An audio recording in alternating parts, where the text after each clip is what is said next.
শুরু হলো সব খবর। যমুনা টেলিভিশনের নিয়মিত এই আয়োজনে আপনাদের সবাইকে স্বাগত জানাচ্ছি। মাসুম রাব্বি।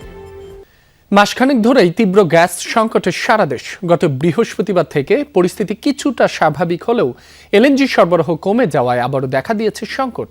ফলে ব্যাহত হচ্ছে শিল্প উৎপাদন, ভোগান্তি বেড়েছে পরিবহন খাত আর বাসা বাড়ির রান্নাবান্নায়। যানবাহন চালকরা বলছেন ঘন্টার পর ঘন্টা লাইনে দাঁড়িয়েও মিলছে না গ্যাস। দ্রুত সরবরাহ স্বাভাবিক করার দাবি শিল্প মালিক, সাধারণ গ্রাহক ও পরিবহন সংশ্লিষ্টদের। রাজধানীর প্রায় সবকটি ফিলিং স্টেশনের চিত্র একই। কোথাও কোথাও গ্যাস সংকটে বন্ধই রাখা হয়েছে পাম্প। যেসব স্টেশন চালু সেখানেও দীর্ঘক্ষণ লাইনে দাঁড়িয়েও গ্যাস মিলছে না কাঙ্ক্ষিত পরিমাণে, কেননা গ্যাসের চাপ কম। এখনো অনিশ্চিত, গ্যাস যে পাবো কি পাবো না এটা বলতে পারলাম না। পাম্প এখনো অনেক দূরে, খালি বলতেই আছে যে 2 দিন ধরে বা 2-3 দিন লাইন সংকট ঠিক হয়ে যাবে। কই, ঠিক তো হচ্ছে না। আগে গ্যাস চাইলে 500-600 এমনি যায় তো, কিন্তু এখন বর্তমানে যা না, 200 টাকা 300 টাকা, সর্বোচ্চ 300 টাকা যায় গাড়িটা। সিএনজিগুলোতে 50-60 টাকা। বিদ্যুৎ সাশ্রয় ও বিদ্যুৎ ব্যবস্থাপনার অংশ হিসেবে দেশের সব শপিং মল, মার্কেট ও দোকান রাত 8টার মধ্যে বন্ধ করার নির্দেশ দিয়েছে সরকার। একই সঙ্গে সন্ধ্যা 7টার মধ্যে সব ধরনের আলোকিত বিলবোর্ড বন্ধ এবং আলোকসজ্জা সম্পূর্ণভাবে বন্ধ রাখতে বলা হয়েছে। বুধবার রাতে বিদ্যুৎ বিভাগ এক বিজ্ঞপ্তিতে জানায়, আজ থেকে বিভিন্ন শপিং মল, মার্কেট ও দোকান রাত 8টার মধ্যে বন্ধ হবে, খুলবে সকাল 11টায়। এর আগে গত 11 জুন জারি করা নির্দেশনা অনুযায়ী শপিং মল, মার্কেট ও দোকান রাত 9টা পর্যন্ত খোলা রাখার সরকারি সিদ্ধান্ত কার্যকর ছিল। নতুন নির্দেশনার মাধ্যমে সেই সময়সীমা 1 ঘন্টা কমিয়ে রাত 8টা করা হলো। বলা হয়েছে, দেশের বিভিন্ন প্রান্তে চলমান ও অনুষ্ঠিতব্য মেলা, বাণিজ্য মেলা এবং সাংস্কৃতিক অনুষ্ঠানের ক্ষেত্রেও একই সময়সীমা প্রযোজ্য হবে। তবে খাবারের দোকান, হাসপাতাল, ওষুধের দোকান সহ সংশ্লিষ্ট জরুরি সেবা এই নির্দেশনার আওতামুক্ত থাকবে। বঙ্গোপসাগরে ভাসমান 2 এলএনজি টার্মিনালের সংকটের কারণে বিদ্যুৎ ও গ্যাসের সংকট কাটছে না বলে জানিয়েছেন বিদ্যুৎ ও জ্বালানি প্রতিমন্ত্রী। এজন্য মানুষের ভোগান্তি চরমে, তা অস্বীকার না করে দুঃখ প্রকাশ করেছেন তিনি। অনিন্দ ইসলাম অমিত বলেন, কিছু পদক্ষেপ নেওয়া হয়েছে, এর ফলে 24 ঘন্টার মধ্যে বিদ্যুৎ পরিস্থিতি কিছুটা হলেও উন্নতি হবে। তবে গ্যাস বিদ্যুতের সংকট কবে কাটবে এর দিনক্ষণ বলা সম্ভব না বলে জানিয়েছেন প্রতিমন্ত্রী। এ অবস্থায় লোডশেডিং এর কারণে জনরোষের সংখ্যায় পুলিশের কাছে চিঠি দিয়েছে পল্লী বিদ্যুৎ অ্যাসোসিয়েশন। দেশে গ্যাসের চাহিদার সাথে সরবরাহের বিশাল ফারাক। বঙ্গোপসাগরে ভাসমান 2 এলএনজি টার্মিনাল থেকে গ্যাস সরবরাহ প্রায় বন্ধ। এক্সিলারেটে এনার্জি টার্মিনালে দুর্ঘটনা এবং আবহাওয়ার কারণে সামিটে কার্গো খালাস সম্ভব না হওয়ায় 85 থেকে 90 কোটি ঘনফুট গ্যাস সরবরাহ হচ্ছে না। সব মিলে প্রতিদিন 380 কোটি ঘনফুট গ্যাস প্রয়োজন হলেও এখন মিলছে মাত্র 270 কোটি ঘনফুট। বিদ্যুৎ ও জ্বালানি প্রতিমন্ত্রী জানান, সরবরাহ বাড়িয়ে সংকট কাটাতে সব ধরনের চেষ্টা করছে সরকার। সামিট টার্মিনালে সে কারণে আমরা এলএনজি ডিসচার্জ করতে পারছি না, এবং আমরা যেটা বললাম যে অ্যাক্সিডেন্ট ইজ অ্যাক্সিডেন্ট, সে কারণে এক্সিলারেট টার্মিনাল থেকে আমরা এখনো ফুল ক্যাপাসিটিতে কাজ করতে পারছি না। দেশি উৎপাদন রাতারাতি বাড়ানো সম্ভব নয়। আমরা কোন সময় এই কাজটা করলে সবচেয়ে কম জনদুর্ভোগ হতে পারে সেই ব্যাপারটা একটা সিদ্ধান্ত নেবার প্রশ্ন। পতিত সরকারের আমলে জিডিপির প্রবৃদ্ধি বাড়িয়ে দেখানো হয়েছে, অথচ সত্যিকার অর্থে তখন গড় প্রবৃদ্ধি ছিল 4%। তাই কাঙ্ক্ষিত কর্মসংস্থান হয়নি, এমন পর্যবেক্ষণ ডক্টর দেবপ্রিয় ভট্টাচার্যের। এসডিজি আয়োজিত সেমিনারে তিনি বলেন, দেশে এখন ভোগ আর সম্পদের বৈষম্যও বাড়ছে। এ সময় আমির খসরু মাহমুদ চৌধুরী জানান, অর্থনীতির কঠিন সময়ের যন্ত্রণা মন্ত্রী ছাড়া কেউ বুঝবে না। 2030 সালের মধ্যে কমবে দারিদ্র্য, থাকবে না ক্ষুধা, নিশ্চিত হবে মানসম্মত শিক্ষা ও স্বাস্থ্য। এমন 17টি লক্ষ্য নিয়ে 2015 সালে টেকসই উন্নয়ন লক্ষ্য বা এসডিজি হাতে নেয় জাতিসংঘ। এই উদ্যোগে নাম লেখায় সদস্য সব দেশ, কিন্তু ডেডলাইনের মাত্র 4 বছর আগে বাংলাদেশের অনেক কাজ এখনো অসমাপ্ত। বুধবার পরিকল্পনা কমিশনের জিইডি ও নাগরিক প্ল্যাটফর্মের এসডিজি প্ল্যানারি সেশনে এসব নিয়ে উন্মুক্ত আলোচনা হয়। গবেষকরা বলেন, দেশে বৈষম্যের চিত্র প্রকট হয়েছে, তাই দারিদ্র্য থেকে বেরিয়ে বেশি দিন টিকে থাকা যাচ্ছে না। প্রবৃদ্ধির যেই পরিসংখ্যান দেওয়া হয়েছে, এটা স্ফীত আকারে এবং অন্যায়ভাবে বাড়িয়ে বলা হয়েছে। আমার চেয়ে এই পেইনটা আর কেউ কিছু বুঝবে না। এই যে বাজেট করতে গিয়ে এই অর্থনৈতিক পরিচালনায় যে সমস্যাগুলোর সম্মুখীন আমরা হচ্ছি। আর্থিক স্বচ্ছতা নিশ্চিতে ভালো করছে বাংলাদেশ, তবে বাজেটের দলিলগুলো আন্তর্জাতিকভাবে স্বীকৃত নীতিমালা অনুযায়ী প্রস্তুত করা হচ্ছে না, এমন তথ্য উঠে এসেছে যুক্তরাষ্ট্র সরকারের ফিসক্যাল ট্রান্সপারেন্সি রিপোর্ট 2026-এ। প্রতিবেদনে আরও বলা হয়, নির্বাহী দপ্তরগুলোর পরিচালনার জন্য কত টাকা ব্যয় করা হচ্ছে তার সুনির্দিষ্ট কোনো বিভাজন বাজেটে নেই। এছাড়া রাজস্ব ও ব্যয়ের একটি পূর্ণাঙ্গ চিত্র সেখানে অনুপস্থিত। দেশের সর্বোচ্চ নিরীক্ষা প্রতিষ্ঠানটি এখনো আন্তর্জাতিক মানের স্বাধীনতা অর্জন করতে পারেনি এবং তারা সরকারের সব হিসাব পর্যালোচনা না করে কেবল সংক্ষিপ্ত কিছু তথ্য প্রকাশ করেছে। সরকারি ক্রয় প্রক্রিয়ায় ইলেকট্রনিক ব্যবস্থা চালু থাকলেও এটি সবার জন্য আরও সহজলভ্য করা প্রয়োজন। সাভারে আবারও উদ্ধার হয়েছে প্রেসার কুকার সদৃশ বোমা।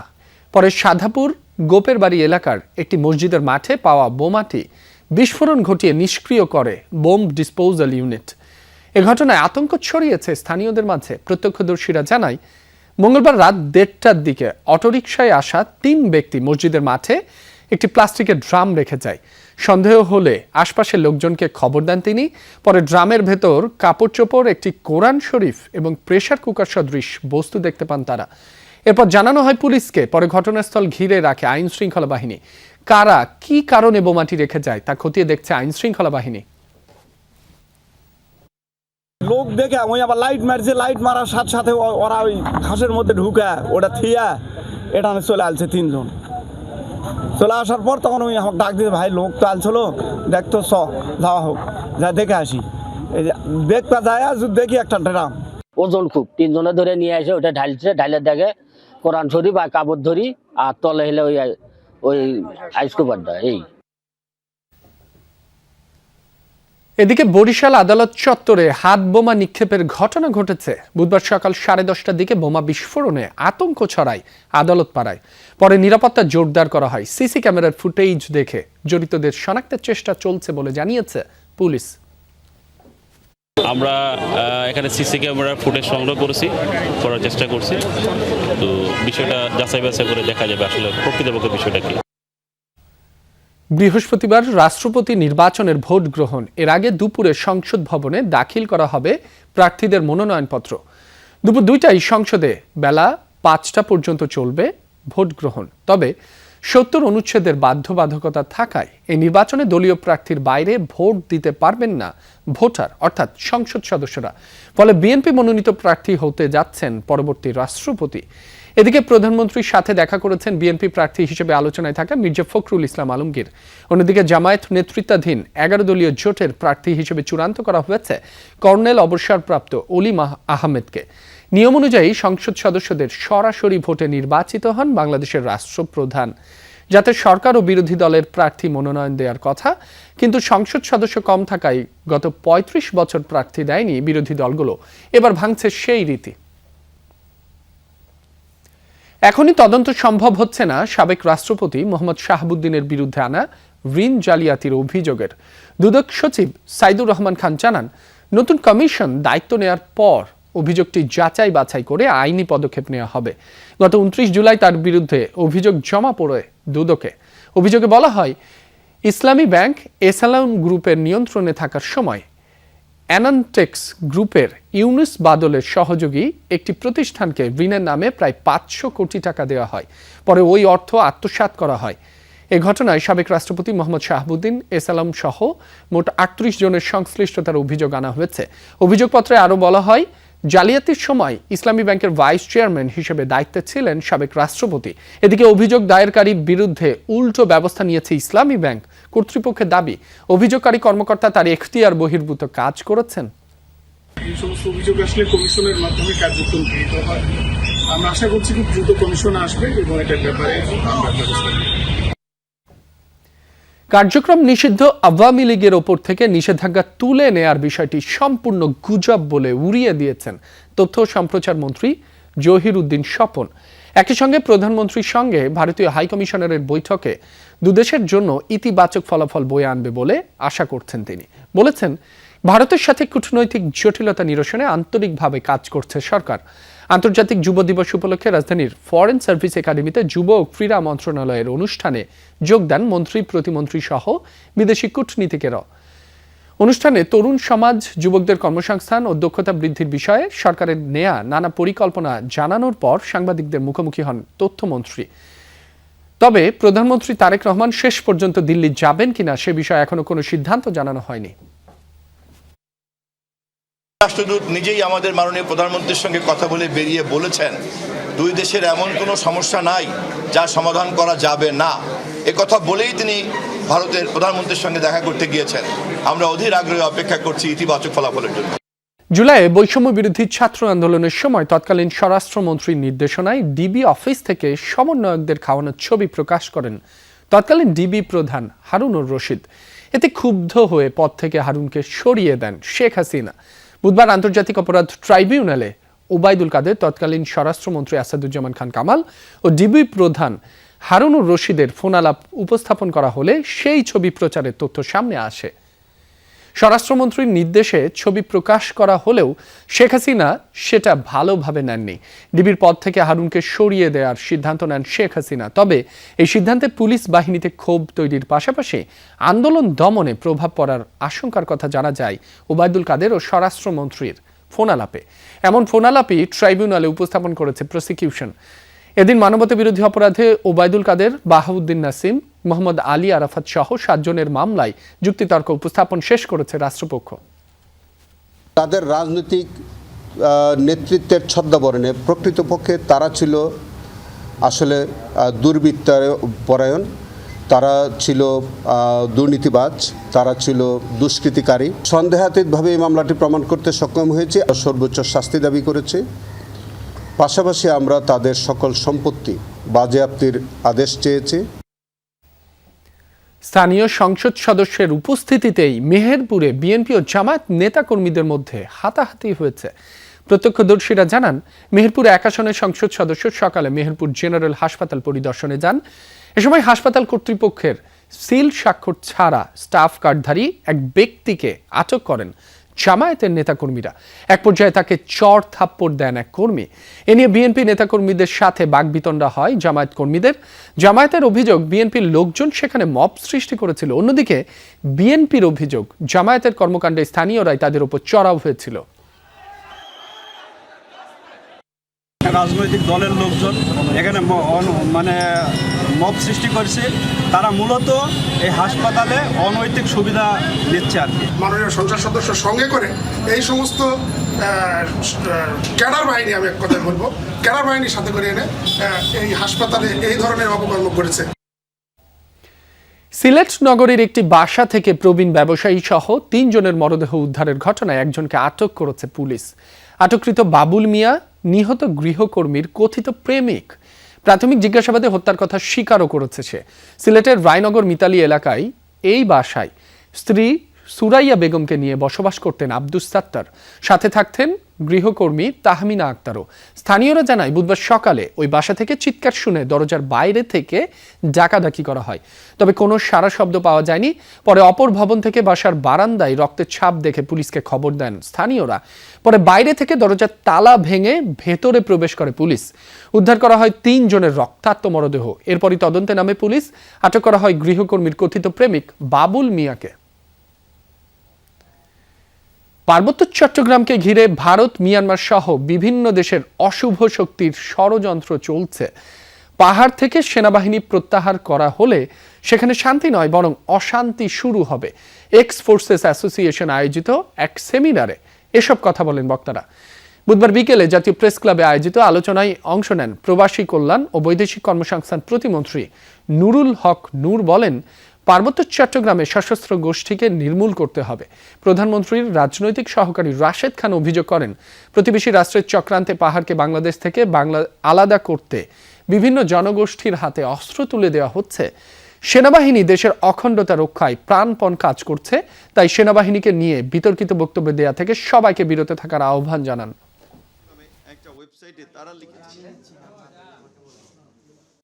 এই সশস্ত্র গোষ্ঠীগুলোকে যদি নির্মূল না করা যায়, আমি আবারও বলছি যে সশস্ত্র গোষ্ঠী, অস্ত্রধারী গোষ্ঠীগুলো তারা এখনো মেশিন গান পাচ্ছে, এটা তো কেউ দিচ্ছে পরিষ্কারভাবে। সো এটার বিরুদ্ধে যদি আমরা পদক্ষেপ না নিতে পারি, তাহলে তো ভবিষ্যতে আমাদের সংকট তৈরি হবে। পাহাড়ে ইনশাল্লাহ শান্তি প্রতিষ্ঠা করা সম্ভবপর হবে। এই জন্য সেখানে সেনাবাহিনীর যারা দায়িত্বরত আছে তাদেরকে আমাদের সকলের উচিত সমর্থন দেওয়া, সহযোগিতা করা। সুনামগঞ্জের দিরায়ে 2 সন্তানকে হাওরের পানিতে ফেলে হত্যা করেছেন পাষণ্ড বাবা। এ ঘটনায় অভিযুক্ত কামরুল হাসানকে আটক করেছে পুলিশ।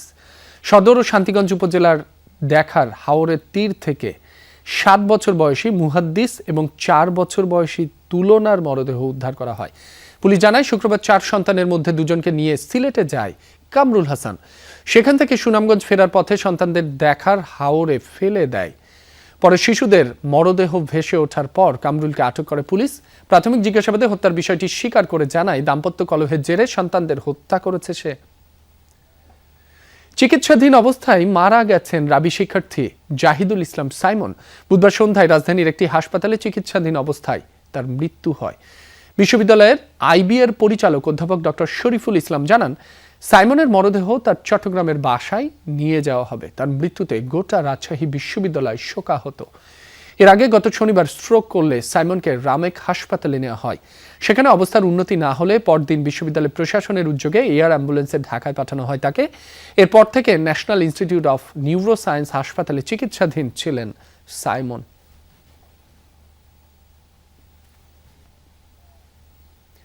ফরিদপুরে ঘুষ না পাওয়ায় ঠিকাদারকে মারধর করে হাত পা ভেঙে দেওয়ার অভিযোগ উঠেছে পৌরসভার প্রশাসনিক কর্মকর্তা হুমায়ুন কবির ও তার সহযোগীর বিরুদ্ধে।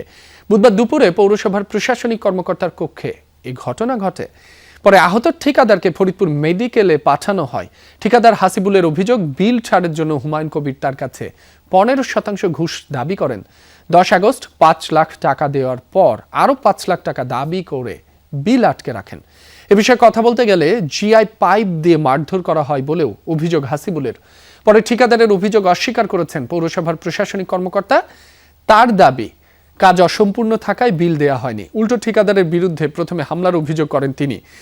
পরে পৌর প্রশাসক নগরকান্দার ইউএনও রেজওয়ানা আফরিন জানান, কাজের অসঙ্গতি থাকায় বিল আটকে রাখা হয়েছে। পৌর কার্যালয়ে মারধরের অভিযোগ তদন্ত করে আইনগত ব্যবস্থা নেওয়ার আশ্বাস দিয়েছেন তিনি। ঘুষ চাইছে, আমি তাকে অসম্মতি জানাইছি। আমি বলছি, ভাই আমি এই টাকা লস করছি, আমার বিল হয়েছে, আমি এর বিলের বাইরে টাকা দিয়ে হবো না, আমি কোনো ঘুষ দিতে পারবো। স্যার প্রশাসক, আপনি প্রশাসক স্যারের সাথে কথা বলেন। সে বলে কি যে তুই কত বড় সচিব হয়ে গেছিস, সুগারের বাচ্চা তোরে দেখে নিবি। এই বলে আমি বসে আছি, আমাকে দেয় মারপিট শুরু করছে। মাদারীপুরে অবৈধভাবে বালু উত্তোলনের প্রতিবাদে মশাল মিছিল ও বিক্ষোভ সমাবেশ হয়েছে। বুধবার রাতে শহরের শকুনি লেকের পাড়ের মুক্তমঞ্চ থেকে মিছিলটি বের হয়। এতে ছাত্রদল, ছাত্র শিবির, গণ অধিকার পরিষদ, বৈষম্য বিরোধী ছাত্র আন্দোলনের নেতাকর্মী এবং বিভিন্ন এলাকার ভুক্তভোগী পরিবারের সদস্যরা অংশ নেন। মশাল মিছিলটি শহরের বিভিন্ন সড়ক প্রদক্ষিণ করে মাদারীপুর সদর মডেল থানার সামনে গিয়ে শেষ হয়। সেখানে অনুষ্ঠিত হয় সংক্ষিপ্ত সমাবেশ। বিক্ষোভ সমাবেশ থেকে অবৈধ বালু উত্তোলন বন্ধে প্রশাসনের জরুরি হস্তক্ষেপ কামনা করা হয়।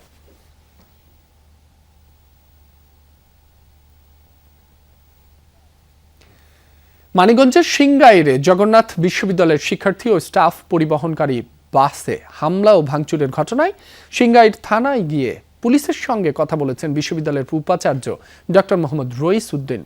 বুধবার সন্ধ্যায় জগন্নাথ বিশ্ববিদ্যালয়ের উপাচার্য সহ বিশ্ববিদ্যালয়ের শিক্ষক, কর্মকর্তা ও শিক্ষার্থীদের একটি প্রতিনিধি দল সিংগাইর থানায় যায়। এ সময় তারা পুলিশের সঙ্গে ঘটনার বিষয়ে আলোচনা করেন এবং হামলার সঙ্গে জড়িতদের দ্রুত গ্রেফতারের দাবি জানান। এর আগে মঙ্গলবার ঢাকার হেমায়েতপুরে জগন্নাথ বিশ্ববিদ্যালয়ের একটি বাসের সঙ্গে অটোরিকশার ধাক্কা লাগাকে কেন্দ্র করে কথা কাটাকাটি ও ধাক্কাধাক্কি হয়।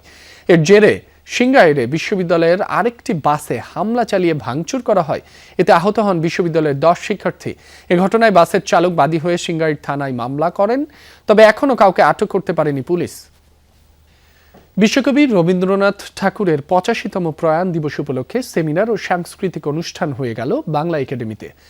বিকালে কবি শামসুর রহমান সেমিনার কক্ষে এই অনুষ্ঠানে অংশ নেন রবীন্দ্র ভক্তরা। প্রথম পর্ব সেমিনারে সূচনা বক্তব্য রাখেন বাংলা একাডেমির পরিচালক ও সচিব সমীর কুমার সরকার। তিনি বাংলা সাহিত্যে রবীন্দ্রনাথ ঠাকুরের প্রভাব ও অবদান তুলে ধরেন। পরে রবীন্দ্রনাথের পরিবেশ চিন্তা বিষয়ে আলোচনা করেন বাংলা একাডেমির মহাপরিচালক মোহাম্মদ আজম। তিনি রবীন্দ্রনাথের লেখায় গ্রাম বাংলার প্রাণ প্রকৃতির অনবদ্য উপস্থাপন নিয়ে আলোকপাত করেন। এদেশের মাটি ও মানুষের হাজারো না বলা কথা, অব্যক্ত অনুভূতি ও নদী তীরের গ্রাম কিংবা সবুজের প্রতি কবির গভীর প্রেম বারবার ফুটিয়ে তুলেছেন কবিতা, গান কিংবা উপন্যাসে।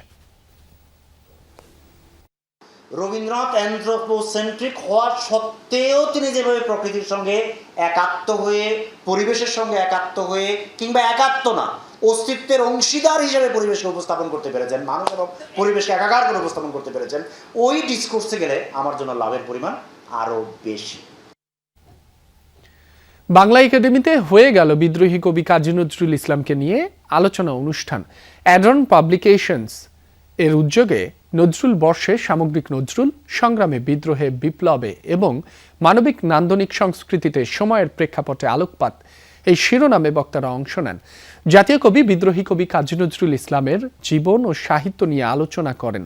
বলেন, কবি কাজী নজরুল ইসলাম যেমন সংগ্রামে, বিদ্রোহে, বিপ্লবে এক অপরাজেয় শক্তিমত্তার উৎস হয়ে আবির্ভূত হয়েছেন, তেমনি মানবিক সংস্কৃতিতেও কবির প্রেমময় কবিতা, গানের তুলনা নেই।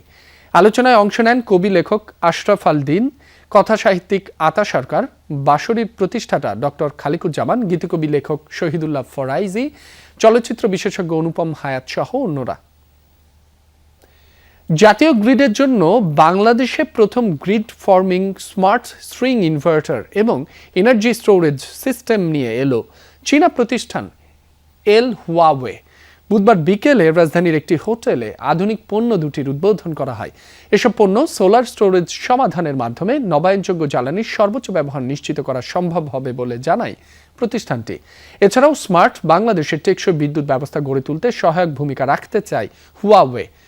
এর মাধ্যমে দিনে উৎপাদিত অতিরিক্ত সৌর বিদ্যুৎ সংরক্ষণ করে রাতে সর্বোচ্চ চাহিদার সময় সরবরাহ করবে। প্রতিষ্ঠানটির পক্ষ থেকে জানানো হয়, এসব পণ্য ব্যবহার করে ব্যালেন্স অফ সিস্টেম ব্যয় কমানো এবং কস্ট অফ এনার্জি হ্রাস করা সম্ভব। চট্টগ্রামের বহির্নোঙরে অভিযান চালিয়ে 50টির বেশি ফিশিং বোট তল্লাশি করেছে। 24 জন জেলেকে আটক করা হয়েছে। কোস্টগার্ড জানায়, বুধবার সকাল 10টা থেকে দুপুর 2টা পর্যন্ত চট্টগ্রাম বহির্নোঙর ও কর্ণফুলী চ্যানেলে অভিযান পরিচালনা করা হয়। অভিযানে অংশ নেয় কোস্টগার্ড, নৌবাহিনী ও চট্টগ্রাম বন্দর কর্তৃপক্ষ। বহির্নোঙরে অবৈধভাবে অবস্থান করা ফিশিং বোট ও বিভিন্ন ধরনের জালের কারণে নৌযান চলাচলে প্রতিবন্ধকতা তৈরি হচ্ছে। এতে দুর্ঘটনার ঝুঁকিও বাড়ছে।